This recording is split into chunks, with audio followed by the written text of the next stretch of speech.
The Life and Legacy of Ibn Taymiyyah, a comprehensive biography.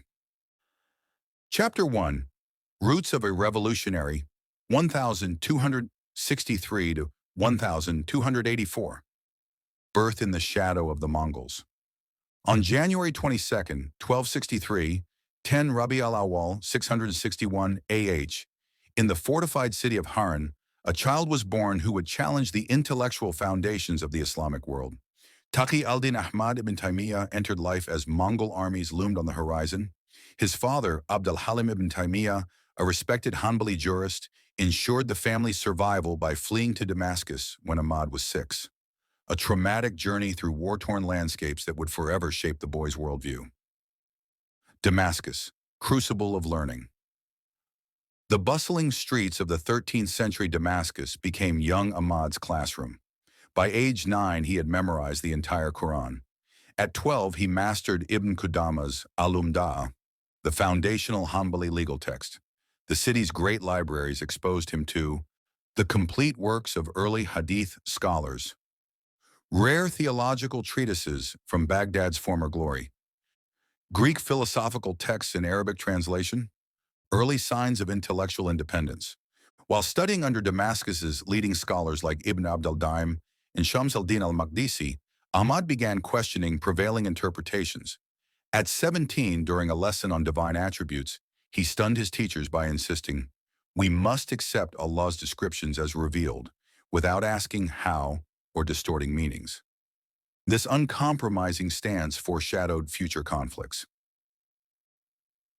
Chapter 2, The Making of a Radical Scholar, 1284 to 1298.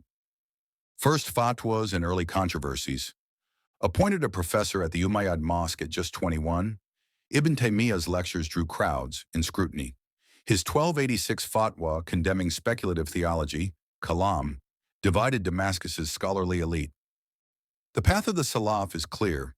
We take Quranic verses about Allah's throne or hands at face value, without resemblance to creation or false interpretation. Asterisk.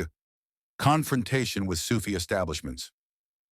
When prominent Shadhili Sufis began promoting extreme saint veneration, Ibn Taymiyyah authored Al-Furqan Bayna Awliya al-Rahman wa Awliya al-Shaytan, the criterion between allies of the merciful and allies of Satan.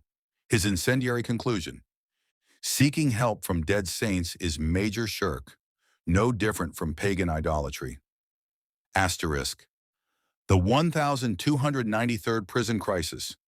After publicly destroying a Sufi text claiming saints could control creation, angry mobs demanded his execution.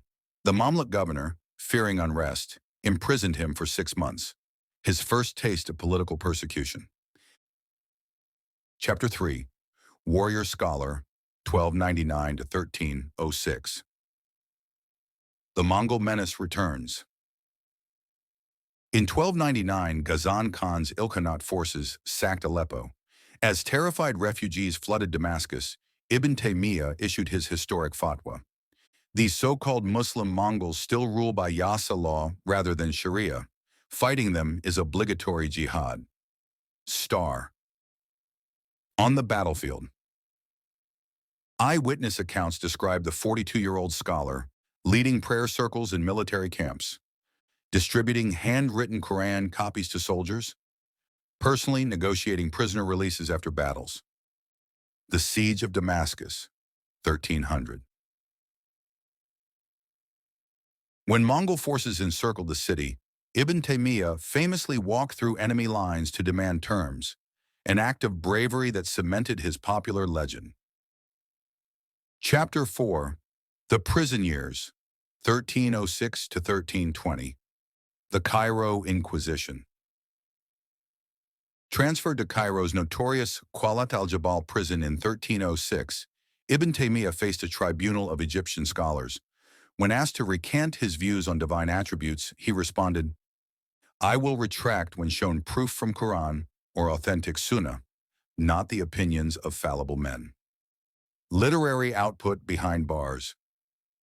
Despite harsh conditions, he produced Darta Arud al-Aql wal-Naql, rejecting conflict between reason and revelation. Commentary on Aristotle's logic, which he critiqued point by point from memory. Hundreds of fatwas smuggled out by visitors. Chapter 5, Final Battles, 1320 to 1328. The Graves Controversy. Released in 1320, Ibn Taymiyyah immediately reignited tensions by condemning the widespread practice of tomb veneration at Sayyida Zainab's shrine. His Friday sermon thundered, "Do you think dead saints hear your prayers?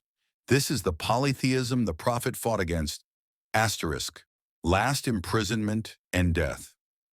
Forced back into Damascus's citadel in 1326, the aging scholar spent his final years writing letters to students across the Muslim world, completing his monumental Majmu al-Fatawa, teaching through the prison bars to devoted followers. On September 26, 1328, 22 al-Qa'dah, 728 AH, the jailers found him prostrated in prayer. He had passed into the mercy of Allah,